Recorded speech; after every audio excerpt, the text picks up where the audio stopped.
Hi, my name's Daryn.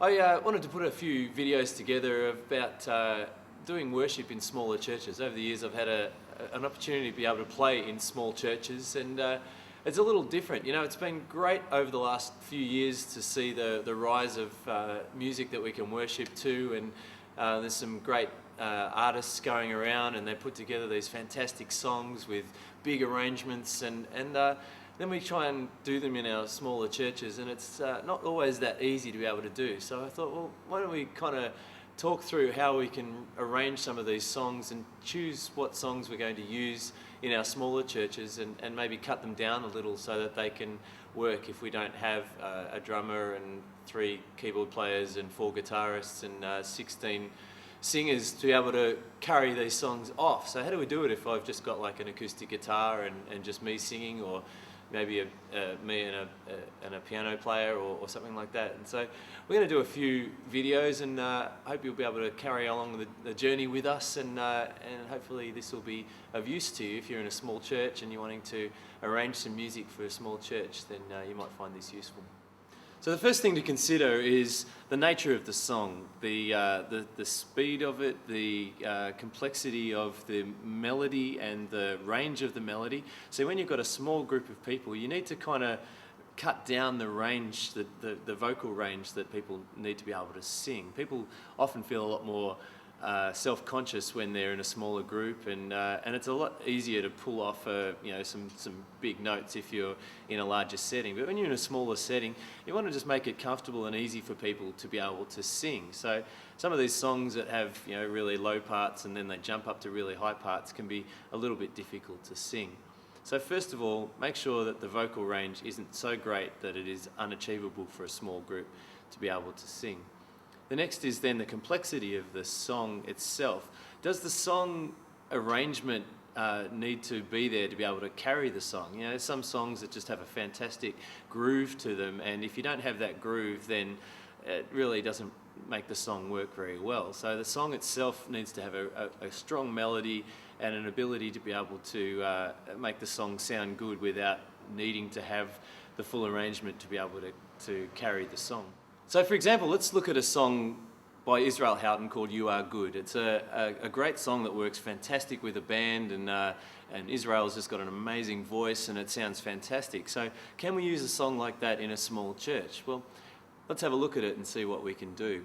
First of all, it's got a range that most people can sing, particularly if you sing it in the key that it was written, or thereabouts, which is E. So, Lord, you are good and your mercy endureth forever.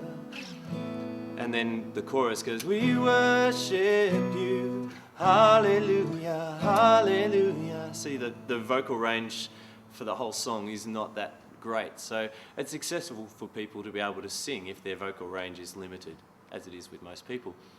So that's one consideration to make. Can we make the rhythm of the song work? Well, it kind of has an easy rhythm for a guitarist to be able to play. So they'd be going, Lord, you are good and your mercy endureth forever.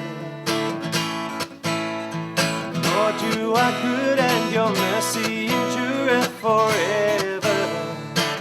Now the real key to making a fast song work, and we're talking about fast songs to begin with, is the consistency of the rhythm. Now, rhythm and predictable rhythm and timing and tempo are absolutely critical, particularly when you're with a smaller group, because you are, as a solo instrument, you are the drums, you are the bass, you are the rhythm section, you are absolutely everything. So it's important that you are really spot on with your timing. Now, if that means that you need to practice with a metronome just to be able to get that timing well in your head, it means people are going to be able to follow along with you. If your timing is all over the place and you're doing 4/4 bars and 2/4 bars, and you're slowing down and speeding up all over the place, it's going to be really hard for people to follow you. And in a band that's bad enough, but when you're the solo instrument, you really need to be strong on that. So I encourage you to practice that really well. And then, so getting a predictable rhythm, as I said, you are the rhythm section, you are the drum kit. So you need to practice, if you're not already proficient at this, practice practice the type of rhythm pattern that's going to actually work for the song. So for example, You Are Good, we're going to do, just for the verses, some simple strums. You go, Lord, you are good and your mercy endureth forever. So you need to think in your mind, 1, 2, 3, 4, 1, 2, 3, 4, 1, 2, 3, 4, 1, 2, 3, 4.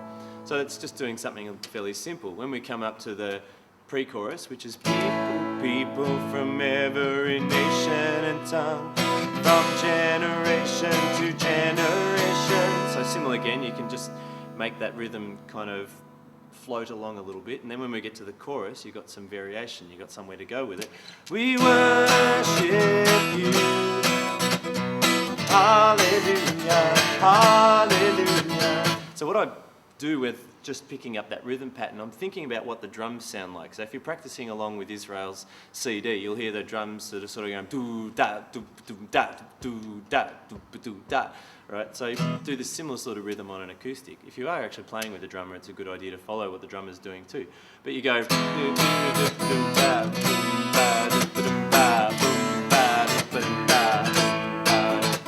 if you notice my right hand, irrespective of the rhythm I'm playing, is just going up and down all the time. Like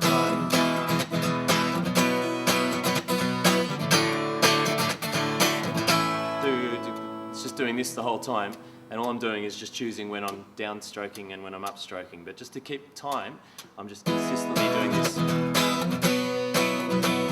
So jigga jigga jigga jigga jigga jigga jigga jigga jigga jigga jigga jigga jigga jigga. That's a technical term. Jigga jigga jigga jigga. Make sure your jigga jigga is good.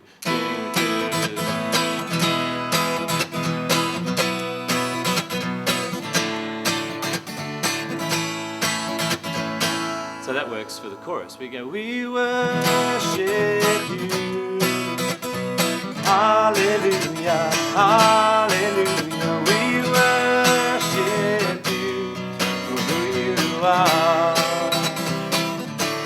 You are good. Now that you could, when Israel does it, he's going, you are good, and he's got the whole choir going and everything like that. So that section's a little bit tricky.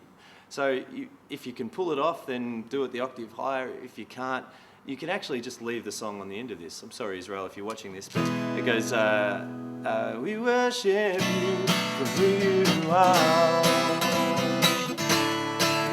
Then you can go back to, Lord, you are good and your mercy endureth. Or you can go back to the chorus again. We worship you. Now, one of the things to consider with this song is that it's got this bridge part that does the, and you can imagine the brass and everything going, bam, bam, bam, bam, bam, and there's a break in there. And bam, bam, bam, bam, bam. Now, that really, I find, doesn't work so well in a small church because people kind of don't quite know what to do. You haven't got the music to actually cover for that. People, if there's a big band, they can sort of dance along and they can enjoy themselves in the music. But if it's just you and doing this, and everyone's just going to be looking at you going, yeah, that's good, excellent, well done, you've got through that, and they don't really know what to do, and there's not much participation in that. So pretty much I avoid that section of the song, because then that's the bit that goes, you are good all the time, and I can't sing that high, because Israel can, but I can't, and it really doesn't work so well. So just don't do that bit. It's easy to do, just ditch it. So you can just end up doing the verse and the chorus. We worship you, hallelujah, hallelujah. We worship you for who you are,